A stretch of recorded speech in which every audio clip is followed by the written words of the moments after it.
Terus beliau bilang gini, saya itu hidup ketemu Rasulullah Sallallahu Alaihi Wasallam. Saya ketemu Umar, saya ketemu Abu Bakar, sahabat-sahabat lainnya.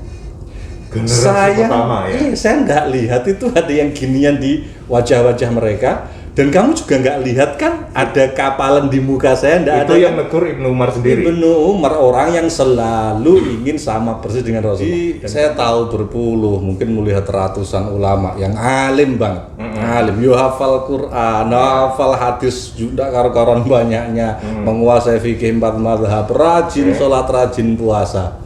Kok satu pun dari yang jidatnya hitam ya? Atau jual-jual yang di pasar yang banyak turis itu itu banyak kan bukan hanya hitam Pak, sampai kayak ngapal. Nah, pokoknya yang justru yang sering nipu kita yang begitu.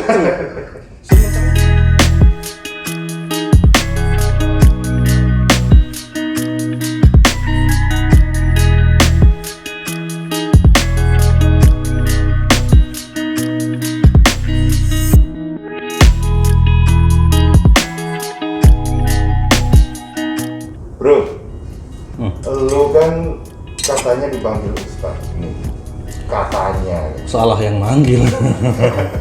Ya nggak tahu kan, gue kan cuman ngikut kata orang. Gini. Gue mau nanya nih sesuatu nih yang mungkin agak penting gitu ya. Lo kan suka dipanggil Ustaz nih sama orang-orang. Cuman tak lihat-lihat ya dari tadi gue mikir gitu loh kok. Jidat lu kok nggak hitam ya? Jangan-jangan lu jarang sholat kali atau gimana nih? Kurang soleh kali ya. Kurang soleh. Kalau gua mah kurang soleh mah ya memang gue nggak pernah ngaku soleh juga. Wajar gitu loh. Tapi lu sebagai yang dipanggil Ustadz sama orang-orang sama temen-temen nih kok nggak hitam. Tapi gitu. mungkin emang belum soleh. Saya setuju. Saya sendiri pun setuju. Mungkin saya belum soleh. Enggak, bukan masalah solehnya. Kalau aku sih nggak mempermasalahkan solehnya. Cuman ini loh kok nggak ada gitu loh. Nggak keren gitu. Nggak keren gitu loh. Ustadz di YouTube aja pada begini semua.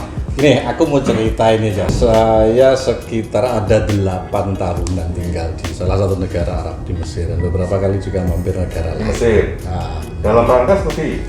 ya studi, ya main, ya ngaji, tapi mungkin ya lebih banyak mainnya kali. Oke, siap. Oke, bener ini serius ini. Ya, Jadi nanti nggak usah jadi kesimpulan jangan. Tapi gini. Jadi saya tahu berpuluh, mungkin melihat ratusan ulama yang alim banget, alim. Yo hafal Quran, hafal hadis juga karo-karon banyaknya, menguasai fikih 4 mazhab, rajin sholat, rajin puasa.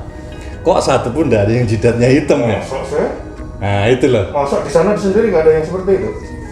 Jadi yang alim, yang soleh, yang ulama kok saya lihat nggak ada yang jidatnya hitam. Tetapi lah ini loh, tapi nanti nggak usah disimpulin. Ya, okay. Kalau kamu naik taksi, ya mohon maaf kebanyakan, nggak semuanya, banyak juga yang suka nipu-nipu soal harga. Jadi taksi di sana tuh bisa tawar-menawar, waktu itu nggak pakai argo. Atau jual-jual yang di pasar yang banyak turis itu. Itu banyak kan bukan hanya hitam Pak, sampai kayak ngapal. Nah, apa istilahnya, alat la tu'allibu itu istilahnya, jangan kok bikin ngapal itu. Parah Pak. Yang begitu tuh rata-rata justru yang kita sering jadi korban kezaliman. Yang lo malahan ya. Yes, pokoknya terserah lah, pokoknya yang justru yang sering nipu kita yang begitu.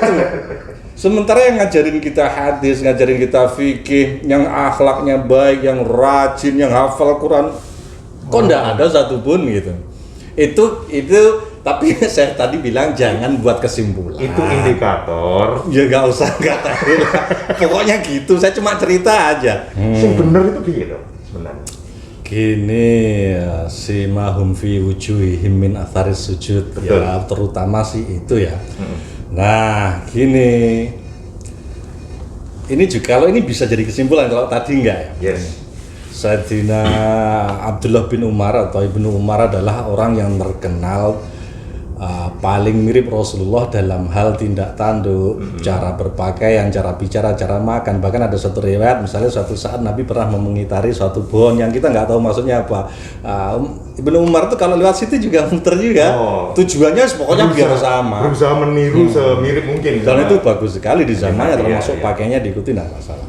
Nah, suatu saat beliau tuh melihat ada orang yang di mukanya. Jadi ada riwayat dan ada yang bilang hidungnya, ada yang bilang mukanya. Tapi intinya ya wajah.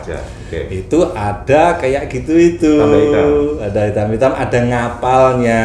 Okay. Terus beliau bilang gini, saya itu hidup ketemu Rasulullah Sallallahu Alaihi Wasallam. Saya ketemu Umar, saya ketemu Abu Bakar, sahabat-sahabat lainnya. Generasi pertama ya. Saya nggak lihat itu ada yang ginian di wajah-wajah mereka, dan kamu juga nggak lihat kan ada kapalan di muka saya, nggak ada. Itu yang negur Ibnu Umar sendiri. Ibnu Umar orang yang selalu ingin sama persis dengan Rasulullah, dan kamu nggak lihat juga kan ada di muka saya. Bahkan beliau bilang la tasin wajhaka, la tasin surataka, itu ada yang bilang di riwayat lain la tu'allib wajhaka dan lain-lain. Artinya justru dilarang. Lalu beliau menjelaskan. Dilarang? Ya dilarang, kata-kata la tu'allib la tasin itu kan berarti jangan kau buat begitu. Gitu. Di mukamu adalah perejenganmu, itu dalam satu riwayat. Casingmu lah ya. Nah, etalasemu lah kan. Kemudian beliau menjelaskan. Jadi yang dimaksud di situ itu adalah nanti bukan hanya beliau aja, banyak ulama salafus saleh sampai Ibnu Taimiyah dan sampai ulama kebelakangan tuh menjelaskan itu, termasuk para mufasir yang dimaksud simahum fi wujuhihim min athari sujud itu maksudnya kalau orang itu banyak beribadah nanti mukanya cerah bercahaya, bukan bercahaya kayak lampu neon ya. Artinya glowing lah kalau istilah zaman sekarang. Atau auranya positif gitu. Auranya memancar glowing gitu. Tapi bener sih, ada salah satu ulama Yahudi yang kemudian masuk Islam itu bukan karena debat atau dijelaskan masalah teologi, enggak. Melihat muka Rasulullah sallallahu alaihi wasallam itu yang glowing. Iya, bilang ini bukan muka orang yang pembohong, kata dia.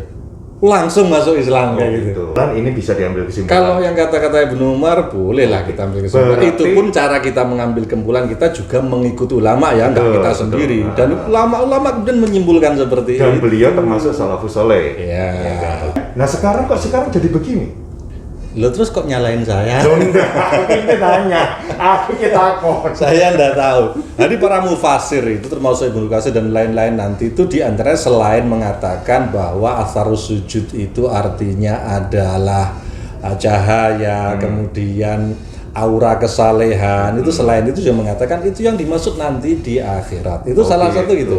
Nanti Kanjeng Nabi Muhammad itu ngelihat umatnya atau para malaikat mana yang soleh itu dari wajahnya. Ya dari wajahnya bercahaya. Yas'anuruhu. Memang itu ada dan itu dihubungkan dengan ayat tersebut.